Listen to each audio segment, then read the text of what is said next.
नमस्कार, जय हिंद। आप सभी का स्वागत है। India abstained from voting in resolution जो यूएनजीए में हो रहा था, क्या करने के लिए? ट्रूस लाने के लिए गाजा और इजराइल के बीच में, या ऐसा बोला जाए कि इजराइल जो फिलहाल बमबारी कर रहा है गाजा के ऊपर, चूंकि हमास ने ऐसा किया था, उसको रोकने के लिए ह्यूमैनिटेरियन ग्राउंड पे एक ट्रूस लाने की बात की जा रही थी और यहां पे भारत एब्सटेन करता है। तो पूछ रहा जा रहा है, what was India stand on humanitarian truce resolution? और आंसर आता है, India abstained from voting in the UN General Assembly on Friday, October 27th on the Jordanian-led resolution. याद रखिएगा, ये जॉर्डन द्वारा लेड था resolution that had no mention of Hamas in it. The resolution sought a ceasefire in Gaza and unhindered humanitarian access to the war-ravaged region. पर दुविधा ये थी कि हमास का जिक्र किए बिना आप ट्रूस कर कैसे रहे हो? आप बिना हमास को माने हुए गुनहगार ट्रूस ला कैसे रहे हो? इसके ऊपर सवाल था भारत का। भारत की स्पोक्स पर्सन और डिप्लोमैट योजना पटेल, श्री योजना पटेल, जिन्होंने क्या बोला? There is no justification for terror and the country shocked by the October 7 terror attack. कौन कंट्री शॉक में है?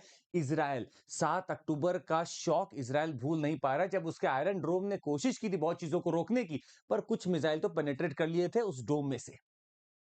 अब ये आपके सामने एक नक्शा दिख रहा है, एक मैप या कुछ एक नंबर्स, खूब सारे नाम दिख रहे होंगे आपको।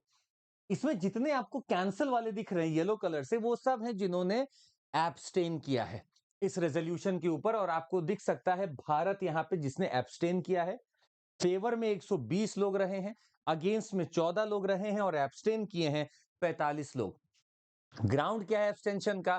कि हमास का जिक्र ही नहीं किया आपने, और हमास का अगर आप जिक्र नहीं कर रहे हो तो आप इनडायरेक्टली टेररिज्म के बारे में बोलना चाह रहे हो।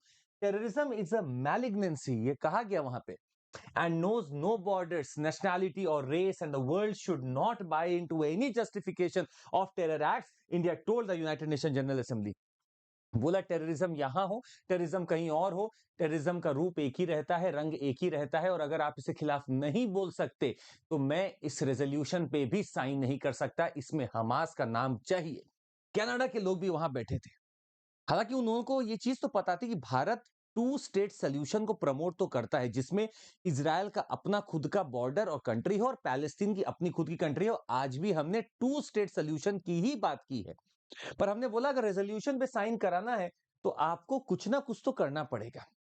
जॉर्डन ने धोखा ये किया, जॉर्डन ने धीरे से हमास का नाम हटा दिया, उस टेररिस्ट मिलिटेंट ऑर्गेनाइजेशन का नाम हटा दिया जिसने सुबह तड़के तड़के इजराइल में रॉकेट्स दाग दिए थे और वहां पे तबाही मचा दी थी। आज जब इजराइल उसका एक तरह से 1-to-1 लेने जा रहा है बदला, तो शायद हमास का नाम रखना बहुत जरूरी है, क्योंकि ट्रिगरिंग फैक्टर वही था। इसके साथ ही आपको बता दें, कनाडा ने बोला कि ये काम करते हैं, एक अमेंडमेंट ले आते हैं, और उस अमेंडमेंट को इंडिया अप्रूव करने को रेडी था। अमेंडमेंट क्या था? Amendment called for adding para to the resolution that says unequivocally rejects and condemns the terrorist attacks by Hamas. बोला लिखना पड़ेगा कि टेररिस्ट अटैक बाई हमास है, उसको मैं कंडेम करता हूं, that took place in Israel starting 7th October 2023 and the taking of hostages demands the safety etc. बोला अमेंडमेंट ले आइए, मैं इसमें साइन करने को तैयार हूं। अब भारत एब्सटेन कर रहा है यूएनजीए की वोटिंग पर। पहले आपको बता दें कि हमारे जो संबंध रहे हैं वो यूएनजीए के रेजोल्यूशंस के आसपास हमेशा घूमते रहे हैं। भारत का कब मोह भंग होने वाला है, आइए इसके ऊपर चर्चा करते हैं। 1938 की बात है, गांधी जी जवाहरलाल नेहरू साहब की एक आइडियोलॉजी थी कि हम पैलेस्टीन के साथ रहेंगे, और उन्होंने लगभग साथ भी दिया पैलेस्टीन का। Proposal to create a homeland for Jews in Palestine, Mahatma Gandhi wrote, "My sympathy for the Jews does not blind me to the requirements of justice. It is wrong and inhuman to impose the Jews on the Arabs." Palestine का support। 1947 India voted against, जी हाँ ये वही resolution है, voted against the partition of Palestine in United nation general assembly. And it should be noted here that India was the only non-Arab country that has done so. Plus 1974, India is going to be the first non-Arab country to recognize the PLO, that is the Palestine Liberation Organization. Yasir Arafat is going to be very instrumental here. 1988, India was one of the first countries to recognize the state of Palestine. सोचिएगा Palestine के cause के लिए कितना प्रतिबद्ध था भारत, और उसके reasons ये थे कि हमारे पास भी अच्छी खासी मुस्लिम की पॉपुलेशन है। हम ह्यूमैनिटेरियन ग्राउंड्स में हमेशा साथ देते थे और हम समझ सकते थे कि इसी टेरिटरी में किसी और को लाके बसा लेना कितना दर्दनाक हो सकता है। 2003 की बात है। India voted in favor of UN resolution against constructing the West Bank wall by the Israel. मतलब वॉल बनाने के खिलाफ हूं मैं इसराइल से। इसराइल बिना ठीक से टू स्टेट सोल्यूशन को फॉलो किए हुए वॉल नहीं बना सकता। 2011 India voted in favour for accepting Palestine as a full member of UNESCO in 2011। मतलब अभी तक भारत लगभग पैलेस्टीन के साथ ही दिख रहा था। हाँ, इसमें कुछ इश्यूज ऐसे थे जो भारत को धीरे धीरे बदलेगा अपने रास्ते से। और अभी एक दो चीज और बताते हैं। 2012 में India voted in favour of upgrading the status of Palestine to a non member state in the UN. मतलब हर समय पैलेस्टीन को सपोर्ट करने की पूरी कोशिश की गई। 2014 में India supported a UNHRC resolution to launch a probe into Israel's offensive in Gaza. Israeli soldiers बार बार आके गाजा में परेशान करते थे, उसके खिलाफ भी हम जांच करने के लिए जाएंगे। पर इसके बावजूद भी आज इंडिया से भारत बनते बनते मोह भंग हो चुका है पैलेस्टीन के कॉज और इशू के साथ। ह्यूमैनिटेरियन ग्राउंड पे हम उनके साथ हैं। बिल्कुल ऐसा जिस समय अभी वॉर चल रहा है, मासूम लोगों की जान जा रही है, नहीं जानी चाहिए, पर फिर भी जो ये मोह भंग होने वाला है, इस मोह भंग की शुरुआत कहां से हुई? 1969 OIC, Organisation of Islamic Cooperation, 1969 में बनता है और भारत को न्योता तक नहीं भेजा जाता। आज भी भारत इसका मेंबर नहीं है। जहां विश्व की इतनी बड़ी आबादी मुस्लिम की भारत में रहती है, हम इसके मेंबर नहीं हैं।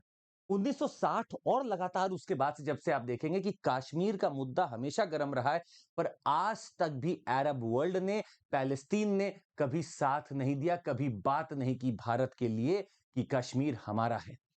1992 की बात है। Israel supported India during the Indo पाक वॉर।